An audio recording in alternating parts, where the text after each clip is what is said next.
करोड़ इंसानों जिंदगी से बेगानों, सिर्फ हुक्मरानों ने हक तुम्हारा छीना है। खाक ऐसे जीने पर यह भी कोई जीना है।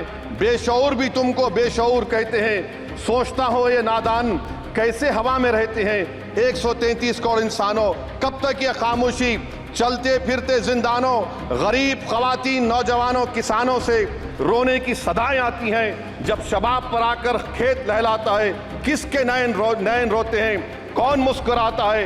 काश तुम भी समझो, काश तुम भी जानो, किस कदर भयानक है जुल्म का ये ढप। देखो रख से आतिश व आहन देखते ही जाओगे, होश में ना आओगे। और अनएम्प्लॉयमेंट पर अभी बोला गया नौकरियां दे रहे हैं, तो शायर ने इनके बारे में अच्छा कहा कि फूल शाखों पर खिलने लगे तुम कहो, जाम जिंदों को मिलने लगे तुम कहो, चाक सीनों के सिलने लगे तुम कहो। इस खुली झूठ को, जहन की लूट को मैं नहीं मानता, मैं नहीं जानता। बजट की स्पीच में फाइनेंस मिनिस्टर ने 4 बरादरियों का जिक्र किया।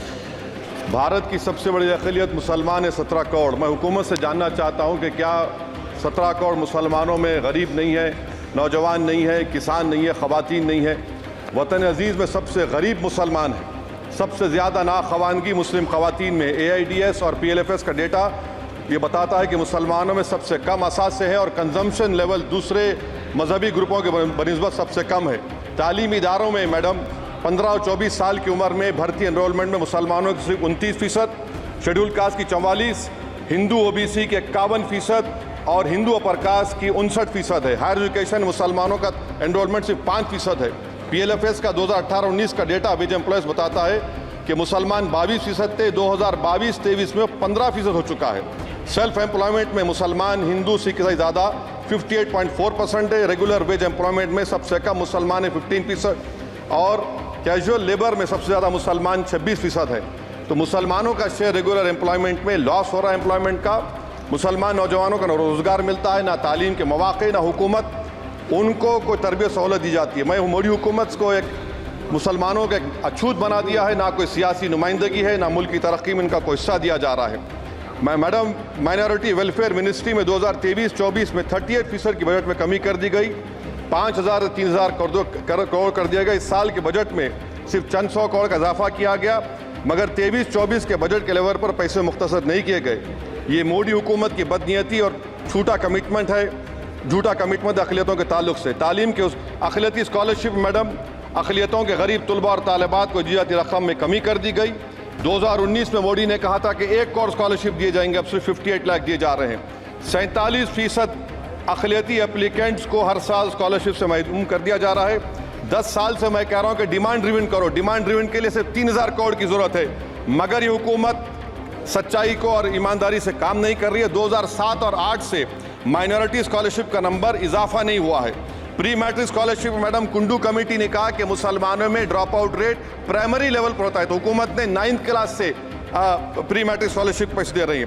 NDMC की इक्विटी मैडम 800 करोड़ एक मजाक है। PMGAV के में 910 करोड़ दिए गए। सारी दुनिया जानती है कि जहां मुसलमान बसता है गाँव में, शहर में, वो अंडर डेवलप एरिया है, और आप मजाक करें ऊँट के मुँह में जीरा देकर। हज में 97 करोड़। हज कमेटी एक रुश्वत का मरकज बन चुका है। प्राइवेट टूर ऑपरेटर्स के एक लाइसेंस के लिए पैसे देना पड़ता है, बिल्डिंग सिलेक्शन के लिए पैसे देना पड़ता है, मीना मुजदलफा में कंपनी के सिलेक्शन के लिए पैसे देना पड़ता है। मैं हुकूमत से मुतालबा करता हूं कि ख़त्म किया जाए और CBI से इंक्वायरी करवाई जाए। मोदी हुकूमत को अक़लियतों बिल्कुल मुसलमानों से नफरत को ख़त्म करना पड़ेगा। मुसलमानों को उनका दस्तूरी हक मिलना चाहिए। आप कैसे विकसित भारत बनाएंगे अगर 17 करोड़ मुसलमान नफरत करेंगे। मैडम पूरी स्पीच में फाइनेंस मिनिस्टर के बच्चों का जिक्र नहीं है। आज हमारे देश में 66 लाख बच्चे रोज भूखे सोते हैं। 46 मिलियन बच्चे स्टंटेड हैं मेल न्यूट्रिशन की वजह से। 25 मिलियन बच्चे वेस्टेड हैं। मासूम बच्चों की ये बदकिस्मती और बदबख्ती है कि एक शख्स चाय बेचकर वजीर आजम बन गया। LTC long term capital gain tax madam was decreased from 20 to 12.5%. However, the indexation benefit has been removed and won't apply to any property purchased after 2001. This will be detrimental to the growth of real estate, limit household capital formation and impact employment generation in construction sector. This change in LTCG is a quasi-wealth tax on household, particularly the middle class. Internship programme madam 5 साल में आप 1 करोड़ लोगों को intern कराएंगे, यानी एक company को 4,000 लोगों को ट्रेन करना पड़ेगा। मुझे बताइए क्या ये बड़ी कंपनी का माने क्या है? It is unachievable. Will it be based on market cap, revenue, employ size? Maybe Prime Minister Modi is saying to Agniveer to do internship after 4 years of service in armed forces. Madam, 21 million people have given up all hope and stopped looking for jobs. This brings down to 9% eligible population that is either employed or they're looking for jobs. Maybe Finance Minister can introduce a Berozgar tax and tax unemployed as well. No significant increase for social welfare, healthcare. It looks like Prime Minister Modi is saying देश की middle class की संपत्ति पर पहला हक हमारे alliance का है. In real terms, when adjusted to inflation, the allocation of health ABPMJ has declined. Modi is saying he said heal in India during G20. The reality is India is hurting. Madam, this government wants to increase FDI from China. Is the Prime Minister not concerned that our armed forces cannot patrol 26 patrolling point out of 65 in Ladakh? Maybe the Prime Minister wants the Chinese monopoly Indian markets. Import from China have crossed 101 billion 2024. Prime Minister Modi says Khelo India, but in reality the budget has shown that Modi government policy is Jhelo India. Gharib, middle class, farming, city dwellers, men and women, sab Modi ko jhel rahe hain. Madam, in the current financial year, in February 5th, 15,993 MSMEs have been closed. Total MSCs closed have 35,680. Andhra Pradesh bifurcation. This parliament passed a law.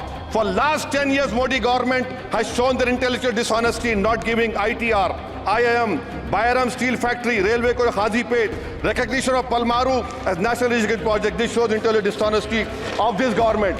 Madam, I end my speech by quoting a famous poet, and I'm amending certain verses. 133 crore इंसानों, जिंदगी से बेगानों, सिर्फ हुक्मरानों ने हक तुम्हारा छीना है. खाक ऐसे जीने पर यह भी कोई जीना है. बेशऊर भी तुमको बेशऊर कहते हैं. सोचता हो ये नादान कैसे हवा में रहते हैं. 133 करोड़ इंसानों, कब तक ये खामोशी? चलते फिरते जिंदानों, गरीब खवातीन, नौजवानों, किसानों से रोने की सदाएं आती हैं. जब शबाब पर आकर खेत लहलाता है, किसके नैन रोते हैं, कौन मुस्कुराता है? काश तुम भी समझो, काश तुम भी जानो किस कदर भयानक है जुल्म का ये ढब. देखो रख्स से आतिश व आहन देखते ही जाओगे, होश में ना आओगे. और अनएम्प्लॉयमेंट पर अभी बोला गया नौकरियां दे रहे हैं, तो शायर ने इनके बारे में अच्छा कहा कि फूल शाखों पर खिलने लगे तुम कहो, जाम जिंदों को मिलने लगे तुम कहो, चाक सीनों के सिलने लगे तुम कहो. इस खुली